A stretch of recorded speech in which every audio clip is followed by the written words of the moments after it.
Have you ever sat at a dinner table surrounded by your own family and felt like you were the only stranger in the room? Have you ever smiled through a toast that was meant to humiliate you? That was me, last Thanksgiving. And I let it happen. Because I had a plan. My name doesn't matter. What matters is what happened the night my family finally pushed too far, and what I had quietly been building for the past 11 years while they weren't paying attention. Let me take you back to the beginning. I grew up in Mississauga, Ontario, the middle child between my older brother and my younger sister. My brother studied law at U of T. My sister went into finance at Schulich. I dropped out of Ryerson after my second year to start a small property management company with $8,000 I had saved, working nights at a Tim Hortons and weekends, helping a local contractor with renovations. My parents did not come to my dropout meeting with the academic advisor. They did not need to. They had already made their peace with what they believed I was the one who didn't quite make it. For years, every family gathering had the same script. My brother would talk about cases. My sister would talk about portfolio performance. My father would ask me if I was still doing the rental thing. My mother would change the subject whenever anyone asked me a direct question. The way you redirect a conversation away from something mildly embarrassing. I was not cruel to them. I was not cold. I simply stopped sharing. What I did not tell them was this. By the time I was 28, my company managed 47 residential units across the GTA. By 30, I had partnered with 2 other investors, and we acquired a mixed-use building on Queen Street West. By 33, I had quietly restructured everything under a numbered holding company, the kind that doesn't announce itself, the kind where my name appears only in the right places and nowhere else. By the time last Thanksgiving came around, the portfolio was valued at just over $340 million. Nobody in my family knew any of this. I had never lied to them. I had simply never corrected their assumptions. The invitation came in October. My sister called me personally, which already felt unusual because she usually communicated through our family group chat with the same energy one uses to forward a utility bill. She told me Thanksgiving dinner was going to be at my parents' house in Oakville, and that she had some news she wanted to share with everyone. Her voice had that particular warmth it only gets when she is the center of something good happening to her. I told her I would be there. What I didn't tell her was that I already knew what the news was. My mother had accidentally texted me instead of my aunt 2 weeks earlier. My sister had just been promoted to vice president of investments at her firm. It was a big deal. A real achievement, genuinely. I was not resentful of her success. What I was prepared for was how the evening would be used. I arrived at my parents' house in my oldest jacket, the navy one with the frayed collar. I keep specifically for occasions like this.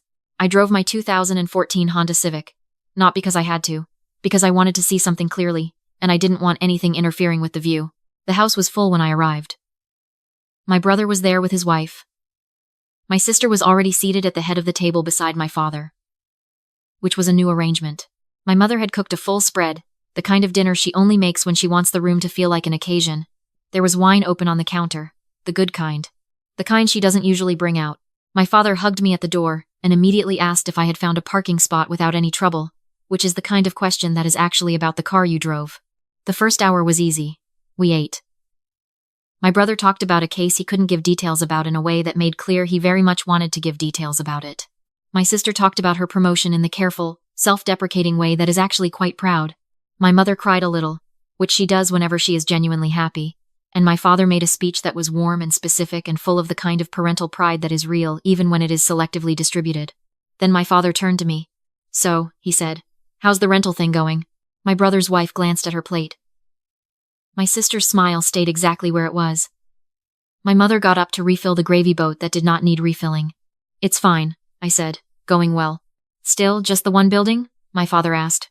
"A few properties," I said. He nodded in the way that means he has already moved on internally and is simply being polite by finishing the motion.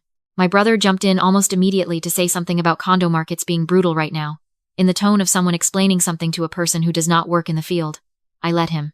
After dinner, while my mother and I cleared the table, she stopped me in the kitchen. She looked at me with the particular expression she wears when she is about to say something she believes is kind. "You know," she said, setting down a stack of plates, "it's okay that things haven't worked out the way you planned. You tried something. Not everything is for everyone." I looked at her for a moment. "I know, Mum," I said. "Your sister worked very hard," she continued, "and your brother. They made sacrifices.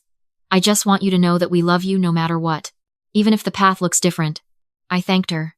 I meant it, in the way you can genuinely appreciate a sentiment, while also knowing that the picture the sentiment is based on is completely wrong. I dried the dishes and I waited. The moment came about 40 minutes later. just as my father was pouring the last of the wine and my brother was talking about property values in the annex. My sister mentioned, offhandedly, that she had been looking at investment properties. A sign of the times, she said. Diversifying beyond equities.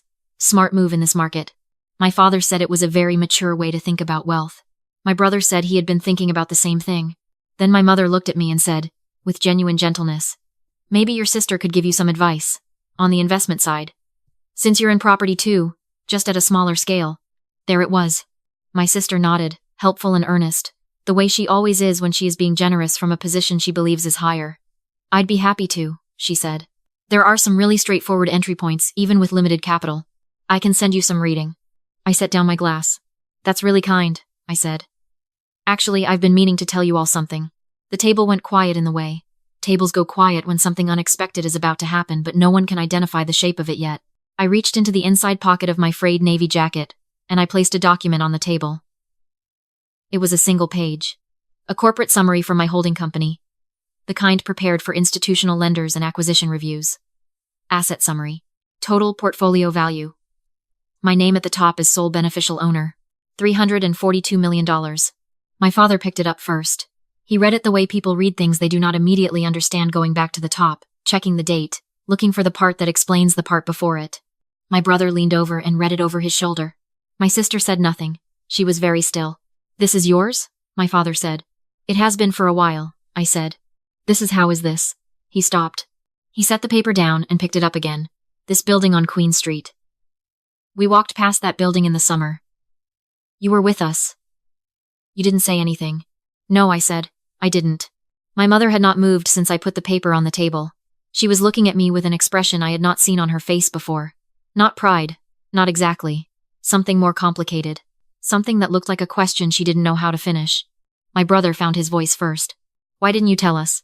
I looked at him carefully before I answered.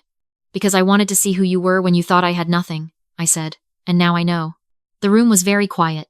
My sister said my name softly, just once. The way you say someone's name when you are starting an apology, you don't have the words for yet. My father put the paper down on the table and folded his hands over it. He is not a man who cries, but his jaw was working in the way it does when he is trying very hard to stay composed. I never thought less of you, he said. I know you believe that, I said. And I did. That was the most complicated part. He wasn't lying. He had simply never been asked to examine the space between what he believed and what he communicated. Most people haven't. I wasn't there to destroy anything. I want to be clear about that, because I think it matters. I was not looking for revenge in the way the word usually means. I was not trying to humiliate anyone. I was trying to do something harder and quieter than that. I was trying to end the version of me that existed only in their imagination. The one they had built and maintained and consulted, without ever checking it against the actual person sitting across from them at dinner. My mother came around the table and put her arms around me. She held on for a long time without saying anything. When she pulled back, her eyes were wet. I'm sorry, she said. I'm sorry we made you feel like you had to do this alone. I didn't do it alone, I said. I just did it quietly. My brother asked me later that night, after things had settled, why I had come to Thanksgiving specifically. Why that night? I told him the truth. I told him that I had overheard a phone call 3 months earlier, a call my father had made to his brother, my uncle, in which he described me as the one we worry about, not with cruelty, with sincere concern. The kind of concern that assumes a person is struggling because it has never occurred to the person doing the worrying, that the person they are worrying about might have outgrown the frame entirely. I didn't want to be worried about anymore. I wanted to close that chapter. Not with a press release, not with a confrontation, but with a single piece of paper on a Thanksgiving table that said, simply and clearly, you did not know me, but I am fine. My brother was quiet for a while after I told him that. Then he said, I think I've been doing the same thing. Assuming things without checking. I told him I appreciated him saying that. The drive home that night was long. The 401 was clear the way it only gets late in the evening, and I had the radio off, and I thought about the 11 years between the Ryerson dropout form and that dinner table. I thought about the contractor who taught me how to read a renovation estimate, the property manager in Brampton who mentored me for 2 years without asking for anything in return, the accountant in my first office building who told me, in her direct and unhurried way, that the structure of my holdings was sound, and that I should stop apologizing for how quickly things were growing. I thought about all the Thanksgivings I had shown up to in that navy jacket and said fine when asked how things were going, and driven home past buildings with my name attached to them in ways nobody at the table would have recognized. I thought about my mother's face when she read the number on the page. There is a particular kind of loneliness that comes from being underestimated by people who love you. It is not the same as being disliked. It is quieter and more persistent. It follows you into rooms full of people who are glad you are there. It does not go away when you succeed. It only goes away when the people who love you finally see you, not the version they built, not the one they worry about, but the actual one, the one who has been there the whole time, doing the work, keeping the receipts. That night I did not feel lonely. That night, for the first time in a long time, I felt exactly like myself. I still go to family dinners. My father asks better questions now. My sister sent me a message a few weeks after Thanksgiving that was 3 paragraphs long and careful and real. My brother and I have started meeting for coffee on the first Saturday of most months, just the two of us, and we talk about things that matter. My mother called me last week just to call. No occasion. No news. She asked how things were going, and I told her, in detail, the way I had never let myself before, and she listened the whole way through. That's the part nobody tells you about moments like the one at the Thanksgiving table. The reveal is not the point. The reveal is just the door. What matters is what happens after you walk through it together. I walked through it. And they followed. And that, I think, is the only ending worth having.